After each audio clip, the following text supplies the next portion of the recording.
Hello students, good morning. I am Prince Kaushik. Today I will discuss the last topic of economics, which is sustainable development. Before this topic, we have studied so many topics interesting like HDI, BMI, income and other goals, public facilities, development for one, but not maybe development for others, different aspirations or different goals for different peoples. There are so many topics we have studied in this chapter. In the present era, we studied last topic which is sustainable development. हम लोग आज last topic जो economics का chapter 1 का है वो हम last topic पढ़ेंगे, इसे सस्टेनेबल डेवलपमेंट, जिसे सार्वभौमिक विकास भी कहा जाता है हिंदी में. तो क्या है सस्टेनेबल डेवलपमेंट, इन बातों को हम जानने का प्रयास करते हैं. तो सबसे पहले आप देख रहे हैं, it is a process of economic development which aims at maintaining the quality of life of both present and future generation without harming natural resources and environment. यानी वह प्रक्रिया है इकोनॉमिक डेवलपमेंट की जिसमें हम लोग क्वालिटी ऑफ लाइफ को बढ़ाते हैं प्रेजेंट और फ्यूचर जनरेशन के लिए, लेकिन बिना पर्यावरण को नुकसान किए. यानी हम अगर आसान शब्दों में कहें तो कहने का मतलब जो है, पर्यावरण को बिना नुकसान पहुंचाए जो विकास किया जाता है वह विकास जो होता है सस्टेनेबल डेवलपमेंट कहा जाता है. यानी इको फ्रेंडली डेवलपमेंट, वैसा विकास जहां पर्यावरण को भी नुकसान ना पहुंचे और डेवलपमेंट भी हो जाए, उस तरह के डेवलपमेंट को हम लोग इकोनॉमिक जो होता है सस्टेनेबल डेवलपमेंट का नाम देते हैं. आज के इस टॉपिक में हम लोग ये है फीचर्स ऑफ सस्टेनेबल डेवलपमेंट. इसे हम लोग जानेंगे कि सस्टेनेबल डेवलपमेंट के क्या फायदे हैं, क्या इसकी विशेषताएं हैं. तो सबसे पहला है rational use of natural resources. Rational use of natural resource का मतलब जो होता है, रेशनल यूज को हम लोग कह सकते हैं जुडिशियस यूज ऑफ, मतलब जो नेचुरल रिसोर्सेज हैं उनको लिमिट जो होता है वो एक सोच समझ कर होता है इसे यूज करने की. इसलिए क्योंकि नेचुरल रिसोर्सेज जितने भी हैं वो लिमिटेड क्वांटिटी में, क्या है, लिमिटेड क्वांटिटी में है, और कई सारे नॉन रिन्यूएबल रिसोर्सेज जो हैं उनको बनने में जो है लाखों करोड़ों साल लग जाते हैं, जिसके वजह से हमें इसे एक तरीके से सोच समझ कर यूज करने की जरूरत है, बहुत ही समझदारी से यूज करने की जरूरत है, जिससे हम लोग लॉन्ग टर्म तक इसे यूज कर सकें. Second one, no increase in pollution. हमें पॉल्यूशन में, यानी जो हम लोग प्रदूषण कर रहे हैं उसमें हमें इंक्रीजमेंट नहीं करनी है, वो हमें कमी करनी है. आपने हाल के सालों में देखा होगा कि प्रदूषण से बढ़ने की वजह से कई सारी बीमारियां जो हैं हमारे समाज में देखने को मिली. दिल्ली, मुंबई जैसे शहरों में जो है पॉल्यूशन का स्तर जो है 400, यहाँ तक कि कहें 500 के ऊपर जो चला गया.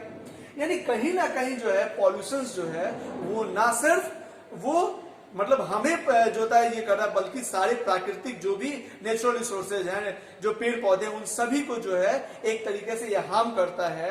और यदि ये हार्म तब होता है जब हम प्रकृति के साथ छेड़छाड़ करते हैं, पेड़ों को काटते हैं, मनमाने तरीके से हम लोग माइनिंग करते हैं, मनमाने तरीके से हम लोग अपनी यूज के वजह से, अपनी यूज के लिए जो है प्रकृति को विनाश करते हैं, प्रकृति को जो है उसके साथ छेड़छाड़ करने का काम करते हैं. तो हमें पॉल्यूशंस को कम से कम करना है जितना हो सके. Third one, no reduction in ability of future generation to meet their own needs. जैसा कि हम जानते हैं कि no reduction in ability of future, यानी कमी नहीं हो, हमारे जो फ्यूचर जनरेशन है, जो हमारे अगली पीढ़ी है, उनके लिए नेचुरल रिसोर्सेज की कमी नहीं हो किसी भी तरीके से. इसलिए हमें उसे बचाए रखना है, चाहे वो आपको क्रूड ऑयल हो, चाहे वो अन्य चीजें हैं जिसमें नॉन रिन्यूएबल रिसोर्स खास कर आते हैं.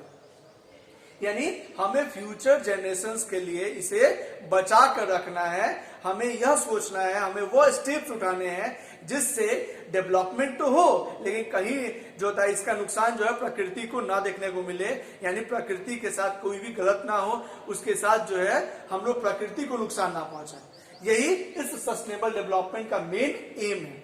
जैसे अगर हम एक एग्जांपल दें कि कैसे हम सस्टेनेबल डेवलपमेंट करें, जैसे एक सपोज एक कोई लैंड जो है, वह लैंड पे जो है इससे पहले खेती हुआ करती थी, लेकिन उस लैंड की जरूरत जो है वो इंडस्ट्री के लिए, और इंडस्ट्री आने से जो है कई जो लोगों को रोजगार मिला है। हो सकता है खेती बाड़ी जो कर रहे हैं उसमें 100 लोग वहां उन लोगों को रोजगार मिला हुआ है, लेकिन एक इंडस्ट्री उसी एरिया में, उतने ही लैंड एरिया में अगर बैठता है तो होगा क्या कि कम से कम जो लोगों को रोजगार मिलेगा वो 1000 लोग को रोजगार मिलेगा, यानी 1000 लोग ज्यादा इंपॉर्टेंट है 100 के मुकाबले। तो वहां इंडस्ट्री तो एस्टेब्लिश की गई, लेकिन हमें वो स्टेप्स उठाने हैं जिससे प्रकृति को नुकसान नहीं हो।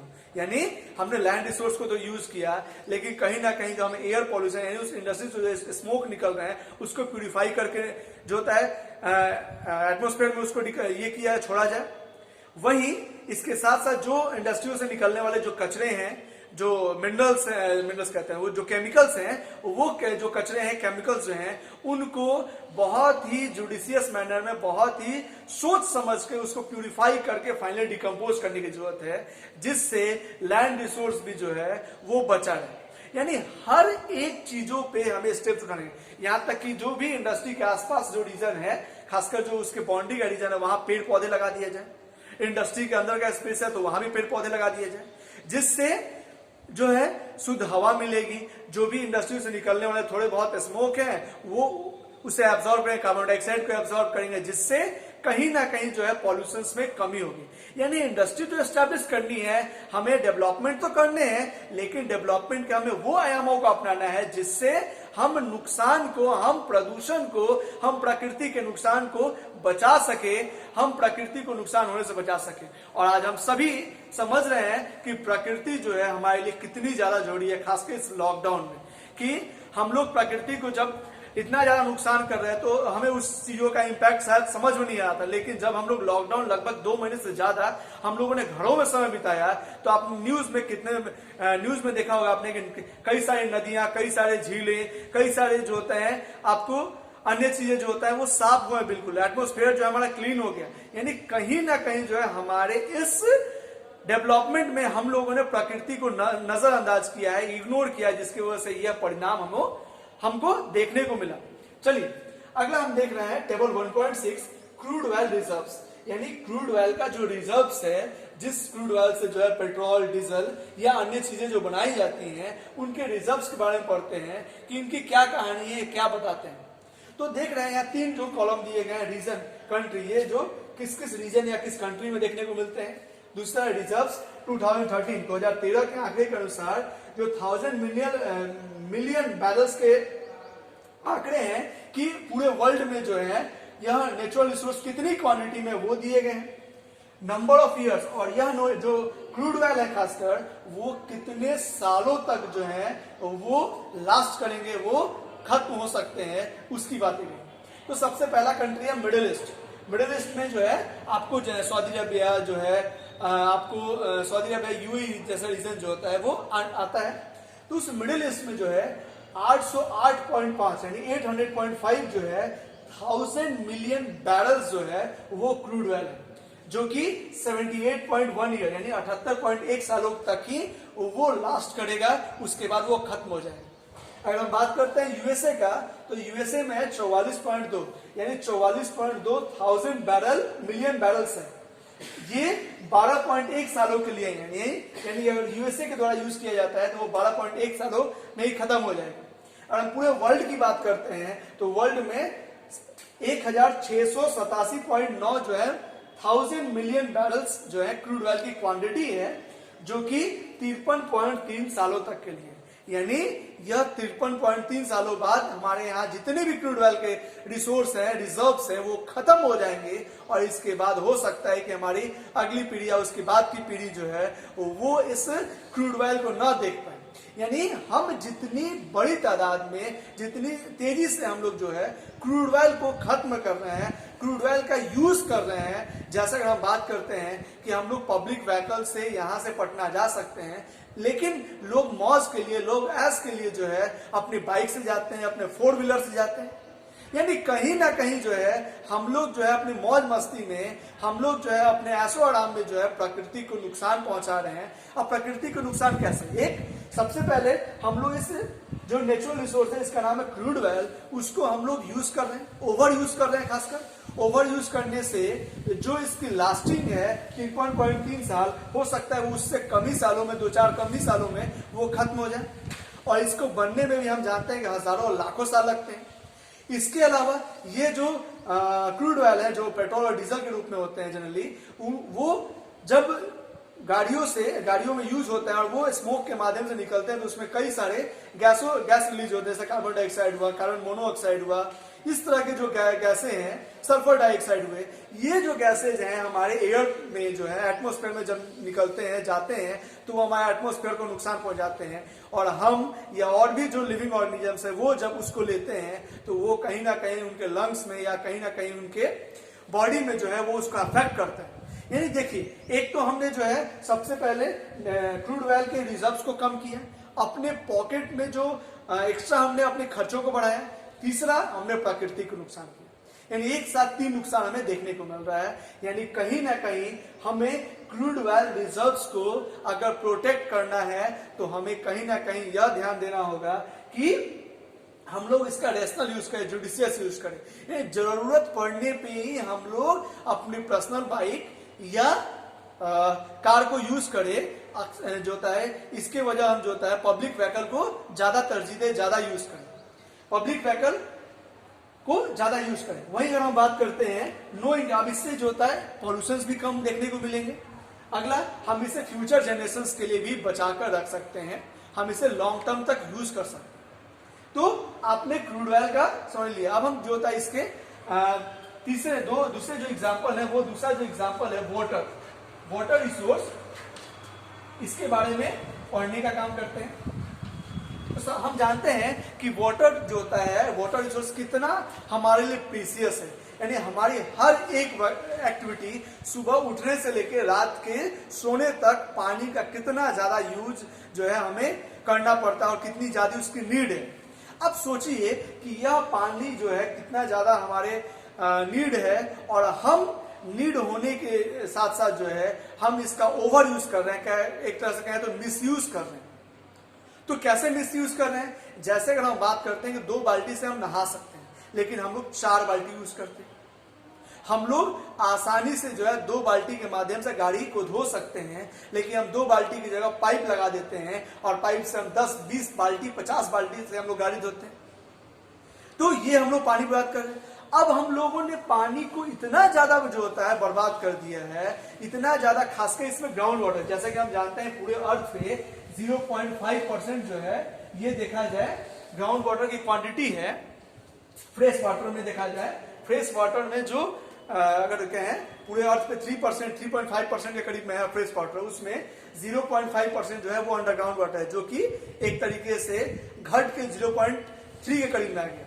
तो अगर हम बात करते हैं कि यह ग्राउंड वाटर जो है यह दिन प्रतिदिन घट रहा है, देखने को मिला कि लगभग 300 जिलों में 4 मीटर तक जो है ये ग्राउंड वाटर का लेवल घट गया, और कहें तो प्रत्येक दिन और प्रत्येक साल ये ग्राउंड वाटर का लेवल घट ही रहा है, बल्कि बढ़ नहीं रहा है। इसका मतलब कहीं ना कहीं है कि हम लोगों ने घर में अपने जो बोरिंग करा के रखा हुआ है, अपने आसानी से अपने टंकियों में पानी भरते हैं, तो उस बोरिंग में हमने अपने सुविधा के लिए जो है उस बोरिंग के पानी को हम लोगों ने मिसयूज करना शुरू कर दिया है। हम लोग जो है पानी के जो अल्टरनेटिव मेथड्स हैं, जैसे रेन वाटर है, या जो नदियों का पानी है, तालाब का पानी है, झरना का पानी है, कुएं का पानी है, हम लोग उसे ना यूज करके अंडरग्राउंड वाटर यूज कर रहे हैं, जिससे ये अंडरग्राउंड वाटर जो है 300 जिलों में 4 मीटर तक इसका घट गया, और कहें तो यह डे बाय डे घट रहा है। आप अक्सर अपने आसपास के गांवों में, आसपास के जगहों में भी देखते होंगे कि जो पहले जो चापाकल थे, 100 चापाकल में देखा जाए तो लगभग 60 से 70 चापाकल जो हैं वो सूख चुके हैं। इसका मतलब कहीं ना कहीं वो चापाकल जो है, जो सरकारी है या जो आपने अपना खुद जो तो लगाया हुआ है, वो चापाकल का जो लेयर है वो घट गया, और घटने की वजह से वो सूख गया। तो कहीं ना कहीं हमें वाटर रिसोर्स पे भी ध्यान देना पड़ेगा, जो हमारी सबसे अहम जरूरत है। हो सकता है कि क्रूड ऑयल ना हो तो हम अपनी जिंदगी जो है थोड़ा कष्ट से चला सकते हैं, लेकिन अगर वाटर नहीं हो तो शायद हम अपनी जिंदगी चला ही नहीं सकते। इस वजह से हमें यह कहना पड़ रहा है कि वाटर को हमें जो होता है हर तरीके से जुडिशियस मैनर में यूज करना है। जितना हो सके हमें पानी को बचाना है, पानी का हमें कम से कम यूज करना है। जितना हो सके हमें जो यूज हो वही करें, मिसयूज करने की कोशिश ना करें। जहां भी हमें पानी बर्बाद होते हुए दिखे, जैसे किसी के टंकी में पानी तो उसको बताएं कि आपके यहाँ टंकी में पानी गिर रहा है, कहीं हम जा रहे हैं वहां का नल खुला हुआ है तो वो बताएं कि हमें ये नल जो था बंद की करें। यानी हर जगह जो है हमें ध्यान देना पड़ेगा, तब जाके हम इस वाटर रिसोर्स के साथ साथ नेचुरल रिसोर्सेज को हम लोग प्रोटेक्ट कर पाएंगे। तब हम फ्यूचर जनरेशंस के लिए हम इस नेचुरल रिसोर्सेज को उनको दे पाएंगे एज अ गिफ्ट के तौर पे। नहीं तो फ्यूचर जनरेशन जो होता है वो हो सकता है हमें जो होता है बुरा भला कहे, हो सकता है बहुत सारे कुछ कहे कि हमारे जो पेरेंट्स हैं उन लोगों ने हमारे लिए इस नेचुरल रिसोर्सेज को छोड़ा ही नहीं। यानी आपने आज के टॉपिक में सस्टेनेबल डेवलपमेंट में बहुत सारी बातें, अच्छी बातों को जाना है जो हमारे डे टू डे लाइफ के लिए बहुत ही इंपॉर्टेंट है। इसलिए ये आपको डे टू डे लाइफ में इसे समझना जानना जरूरी है और इसे जिंदगी के हर कदम पे आपको इसे करना चाहिए। चाहे वो आप घर में हो, ऑफिस में हो, कहीं मार्केट में हो या कहीं भी जगह हो, पानी को या अन्य जो रिसोर्सेज है उसे हमें बर्बाद नहीं करना चाहिए। खासकर हमें अपनी जिंदगी में, जैसे हम जन्मदिन मनाते हैं, उस जन्मदिन में हम प्रत्येक जन्मदिन में कम से कम यह एम रखें कि हम हर जन्मदिन के दिन कम से कम 10 पेड़ लगाएं, नहीं तो मिनिमम 1 पेड़ तो जरूर लगाएं। तो जितनी हमारी आयु होगी, जो होता है 15 साल, 20 साल, 25 साल, 50 साल, हो सकता है कि आप 70 साल तक जिए, तो 70 पेड़ अगर आप खड़ा करते हैं तो वो पेड़ जो है वो आपके साथ साथ कई आपके समाज के लोगों को वो ऑक्सीजन देने का काम करेंगे, लकड़ी देने का काम करेंगे और ना सारे कई अन्य चीजें देने का काम करेंगे और वो हमारे इन्वायरमेंट को बैलेंस करने का काम करेंगे। इसलिए आज का ये टॉपिक जो है हमारे लाइफ से बहुत इंपॉर्टेंट है, बहुत ही जुड़ा हुआ है और आप इसे समझने का प्रयास कीजिए। नेक्स्ट क्लास में हम लोग नेक्स्ट चैप्टर की तरफ बढ़ेंगे। तब तक के लिए धन्यवाद। अगर कोई डाउट्स होता है तो आप मैसेज करके व्हाट्सएप में कमेंट के रूप में पूछ सकते हैं।